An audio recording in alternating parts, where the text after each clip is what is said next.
Hello, Assalamu alaikum, and welcome back to the Halal Times YouTube channel. Today, let's dive into what it's like living in the US as a Muslim. Just imagine being a piece of a huge, colorful quilt. Each piece, it's got its own pattern, representing stories of faith, resilience, community, and how we all blend into the American narrative. It's a journey, folks, filled with pride, challenges, and so many chances to share the beauty of Islam with our curious neighbors. Let's really get into this layer by layer with stories that many of us will not belong to. You know, mixing the five pillars of Islam with the American way of life, to my understanding, is practically an art. Take Salat, for example, those five daily prayers. They're our little islands of peace. I got a buddy, his name is Ali.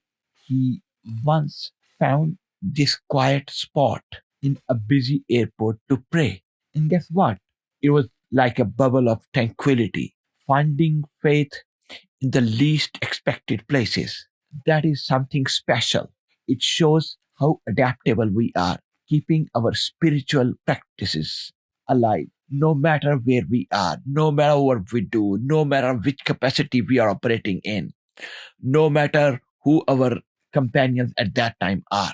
And then that there is a Ramadan. Oh, it's a special here. It's very special in the US. The community vibes unmatched. I remember the first time I invited my non-Muslim coworkers over for iftar. Their eyes were wide open. And for me, it wasn't just about sharing food. It was about sharing cultures, stories, and building respect from a simple act of breaking bread together. Our diversity is another important issue when we talk about being Muslim in the US. It's a mini globe of the Muslim Ummah right here. Take the Muslim Day Parade in New York. It's a blast of culture. Turkish drummers, South Asian dancers, you name it, and we have it. And then we got Eid in places like Dearborn. It's magical. My kids, their faces light up at the Eid carnival. It's joy shared not just among Muslim families, but with the neighbors of all faiths as well. These moments, they remind us of the joy and unity Eid brings, crossing all sorts of lines. But brothers and sisters, life is not just a bed of roses. It's got its own specific challenges as well, no matter where you live. It's not all smooth sailing. Islamophobia, discrimination, it's out there abundantly, of course. But it's how we handle it that counts. A friend's mosque got vandalized once. Heartbreaking, yes, but of course, there is some silver lining as well. Neighbors of all faiths pitched in to help. It was a powerful message of hope showing that love and humanity and unity can win at all times, no matter which side of the fence are you standing. And seeing Muslims step into roles as elected officials, activists is a big deal. It's not just about them, it's a win for all of us, showing we are becoming a more integral part of American dream, America's story. And being Muslim American, we got to make our own mark and the pangs of history were everywhere. Healthcare, tech, you name it.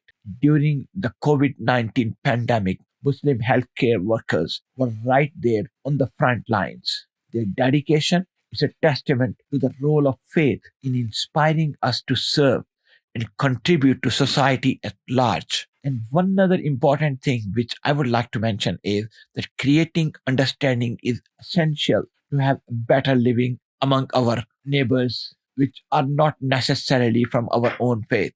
The Day of Dignity is when Muslim groups help out the homeless, showing the values of compassion and humanity we all share. These efforts, they're about finding common ground, showing we are all part of the same community, regardless of faith. So, brothers and sisters, Of course, there are plenty of things which I would like to share with you about being Muslim in America. But, you know, while reflecting on the Muslim American experience, it's clear our story is woven into the fabric of this nation. It's about faith, cultural exchange, overcoming challenges like Islamophobia and so many others, and a dedication to making a positive impact in the society we're living in. As we move forward, our stories of triumphs, challenges, and contributions, they remind us of the power of diversity. So here is to understanding collaboration and shared celebrations. Let's keep building a society where every story is heard and every voice matters. Together, let's make the promise of a truly inclusive and united society a really one story at a time. Thank you so much for listening to what I said. And of course, I wanted to share so many other stories as well, but due to shortage of time, I would like to end this discussion, this talk here, and hopefully you will subscribe to us just to get a more detailed understanding of how the halal world, how the Muslims live in different parts of the world, not just in America, but in different parts of the world. But before I let you go, please don't forget to subscribe and share so that we can make more and more stories like this. Thank you so much. Salam alaikum.